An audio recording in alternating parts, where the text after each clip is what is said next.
no? But then kahapon pa lamang o nung isang araw pa nagpalabas na siya ng press briefing o press con na she will not be attending at na-advisean daw niya siya ng kanyang mga abogado na pwede ng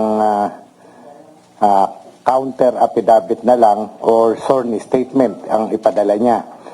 So, ayun na nga, true to her words, hindi dumating sa ang ating Vice President. At pinadala uli si Attorney Paul Lim at nag-hand sa amin ng sulat na niya actually. So, ang sabi sa sulat ay hindi na lang a-attend si Vice President Duterte at instead she vehemently denied the accusation that she threatened the President, the First Lady, and the Speaker. No? But then, note, yung sulat ay sulat ng kanyang abogado at mayroon lamang conformity ng ating Vice President. Okay. So, there is no, for us, there is no sworn statement, there is no counter affidavit to speak of na isinadmit si Vice President. So, we will just proceed. Remember, we have the clippings, yung video clip ng kanyang press con noong November 23, if I'm not mistaken. And then, we subpoenaed several people at taken their statement. We interviewed them. So, all these things, pag-uusapan na namin lahat. At yung mga umattend, media and vloggers, ay last day ang investigation namin this coming Friday. No, may hanggang sa Friday may dadating. Pagka wala na, uupo na kami yung panel of investigators. Uupo na kami, pag-uusapan naming mabuti ito, pero alam nyo naman, holiday, siguro baka twice a week lang kami makaupo at mag-aral, but expect our recommendation, our report to the DOJ by early January. Ganun po ang mangyayari. So, yes sir. May nabanggit po ba si VP Sara? Kasi alala ko dito sa speech niya, may mapaniwanag niya later na may mga threats din sa buhay niya. Yes. Nailakhala niya ba yun dun sa... Yung tungkol sa threat sa buhay niya, binabanggit niya lang din, binalik niya sa akin yung sinasabi ko na under our laws, we are mandated to step in and investigate threat sa Pangulo, First Lady, down hanggang sa Chief Justice. Ibinabalik niya lang sa akin yon, but then she did not specify kung sino tao nagte-threat sa kanya. Wala siyang isinama na proof kung ano yung threat na yon. Ibinalik niya lang sa amin na yung sinasabi ko na we will investigate. But then, yung hindi niya pag-appear, hindi siya nakipag-cooperate para malaman namin kung sino nagte-threat sa kanya. No? Kasi wala namang specific maaaring magtanong kayo, bakit itong threat ni BP sa presidente iniimbestigahan nyo? Siya mismo nagsalita kasi, si BP mismo ang nagsalita nun. Alam namin kung kanino nang gagaling ang threat. Whereas, yung threat kay Vice President, hindi namin alam kung sino yung nagte-threat sa kanya. At siya lamang ang makakapagbigay sa amin ng information regarding that matter. Yes po. Next question, sir. Masasabi niyo ba na nag-cooperate si VP Sara kaugnay sa investigation sa allegation na sa Kampo Corporation? Yung ganitong, yung cooperation niya, masasabi niyo ba na binigyan niya ang cooperation niya na kahit sulat na binigyan? Well, at least ibinalik naman ni BP Sara yung courtesy na ibinibigay namin sa kanya, ibinalik niya naman by sending lawyers and denying that she committed threats against the life of the president. So, ayun, sabi nga, respect begets respect, ano? Nare-respeto namin si BP, narespeto niya naman kami. By sending a lawyer and advising that she will no longer appear, instead, she just vehemently deny the accusation hurled against her. Okay. Okay, next question from this corner, yung muna po kanina. Yes, sir. Quickly lang, yung sa letter na sinabi mo, so it was written by the lawyer and with her conformity. Just want to clarify, how did she manifest her conformity? So did she sign it or was it specifically stated in the letter? Alright, yung portion na yun, ano? That said, our client vehemently denies having made any threat constituting great threat under Article 2A2 of the Revised Penal Code in relation to Section 6 of RA 10175, terrorism or other punishable under RA number 11479. So, yun po. Dinideny daw ng client nila. Actually, the person speaking here is the lawyer. It's not the vice president. But then, it has her conformity, therefore, tama, gusto niya yung sinasabi ng lawyer niya. Ganun po ang implication nun. Meaning she signed the letter. She signed the letter. Yes. Okay po. Wait, let's hear it from the sir in black. Yes, ma'am. By any definition, this is not an oath affidavit under oath, no? That was required. Yes. Sabi ko na nga sa inyo, the letter is signed by the law office and with conformity of the Vice President. It is not the sworn statement that we are looking for or the counter affidavit that we are looking for. All right. Sir, yes po. Yes, yun nga. All the evidence we have in hand, plus the interviews, plus the cooperation of other people, plus this one, pag-uusap-usapan namin yan nung aking mga magigiting na abogado, matatalinong abogado ng NBI, at siguro by early January, we will submit our recommendation, our report to the Department of Justice, the prosecutor's office. Ganun po. Yes, ma'am in white. Sir, ano yung impact nitong pinadala ng lawyer compared if magsasubmit siya ng counter affidavit? Mas maganda sana kung counter affidavit because counter affidavit ay siya ang affiant, siya ang nagsasalita. No? Whereas ito, ang nagsasalita dito ay ang kanyang mga lawyer, nag-conform lamang siya dun sa sinasabi ng mga lawyer. Sir in gray, yes po.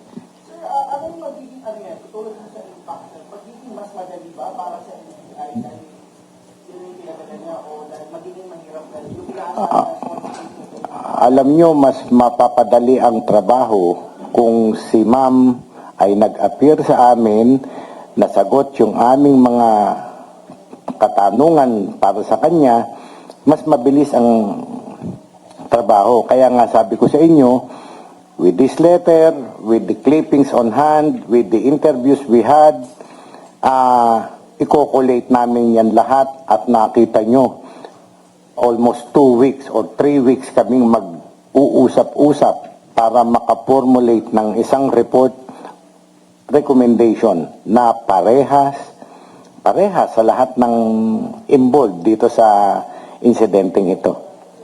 Sir John Consulta, you have a question, sir. her non-appearance here, sir, sa NBI sa araw po ito, does it mean, sir, na parang binigyan niya yung karapatan niya marinig? Correct po. Remember na ilang aspect ang iniimbestigahan sana namin. But then, parang she refused na to cooperate with us. Hindi na namin maimbestigahan thoroughly katulad yung threat sa kanya. Gusto naming maraming kaming itanong sa kanya. Binabanggit niya lamang general accusation na 6 months ago ay nate-threat na raw siya. Walang definite na sino ba, paano, ganun po. Wala na pong instance, sir, or avenue before your submission to the DOJ of your final report, wala na pong pagkakataon na siya po ay magbigay pa ng report na pwede ko siya maghabol. Ayan po. Sabi ko sa inyo, pagkaaralan na namin, we will start collating all the evidence, all the testimonies, all the statements we have gathered. During that interim period, hanggat hindi pa kami nakakapag-finalize, o biglang tumawag sa akin ni Vice President, Director, I will go there. Ano pa ba yung mga gusto niyong tanong? Welcome po yun. But we are no longer setting another date for her to appear. Nasa sa kanya na po yun. Ma'am in white, followed by ma'am in yellow. Meron po bang nilagay na justification yung mga lawyers to kung bakit nasabi ng camp nila na hindi naman talaga nag-threat si PP? Besides yung Alright. Alam mo, ang sinasabi niya na ang NBI ay under administrative control ng DOJ, na ang secretary ay si Secretary Remulla, that ES ay si Executive Secretary Bersamin, under niya kami, sila, ES and SOJ ay alter ego ng President, so pwede daw, yun ang paniniwala niya na parang kami ay under these people, ganon, parang hindi maganda yung ano niya. Kaya she deemed it prudent not to appear na lang before us and instead deny the accusation held against her. Ganon po.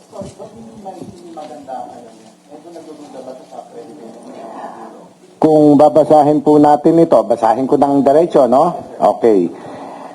We thank you for your letter dated 02 December 2024 in which you summarize the factual antecedents and expounded on the subject matter of your investigation.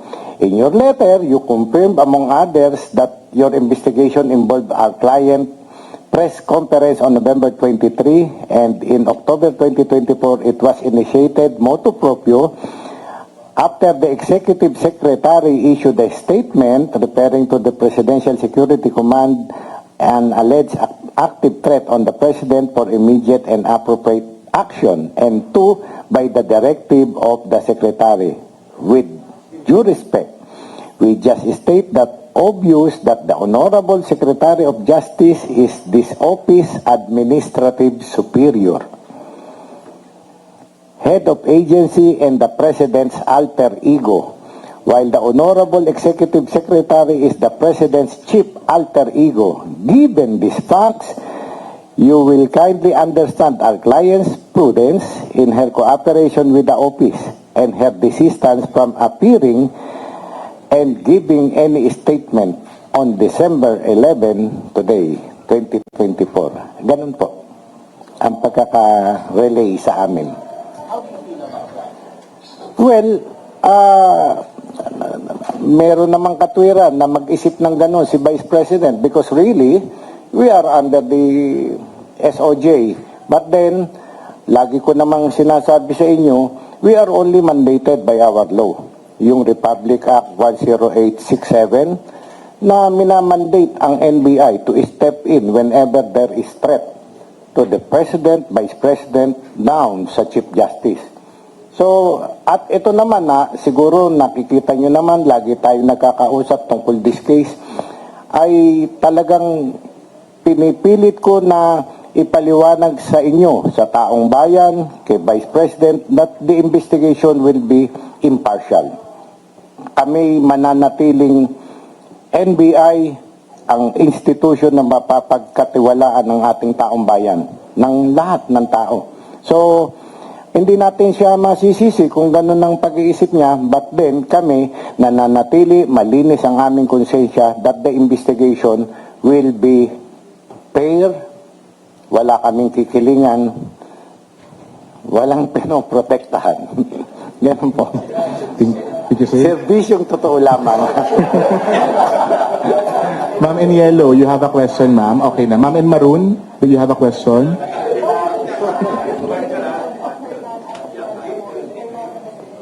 What would be the implication of Fernan appearance in the next week? Parang, are we expecting na mas magiging against her yung recommendations ng NBI since hindi siya nagbigay? Not really. Sabi ko nga sa inyo, i-collate namin lahat ng evidence, lahat ng interviews, lahat ng statement na nakuha namin, yun.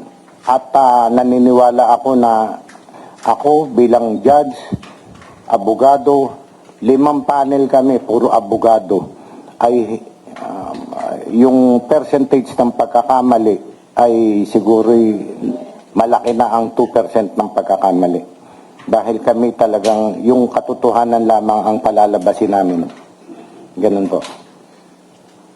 Okay. Any other questions from the media? Ma'am in white, yes po. Yung press line ni Vice President, how are you going to go about that since hindi siya nagbigay? Ayun nga po, yung threat tungkol sa buhay niya, hindi naman kami titigil din ng ng pag-iimbestiga. But then, wala kaming concrete nga na evidence na siya ang na-threaten eh. So, alam niya kung sino nag-threat sa kanya. May proof ba tayo? Yung mga ganon, yun ang mga kailangan namin kay Vice President. But then, we will go over nung reading between the lines kami. Paano ba siya na-threat? Sino ba nag-threat? Ano bang mga circumstances ang sinasabi niya na na-threaten siya? So, ganun po kahirap lalo ang aming gagawin na investigation about the threat on her. So instead na lang na mas mapagal yung trabaho nyo dahil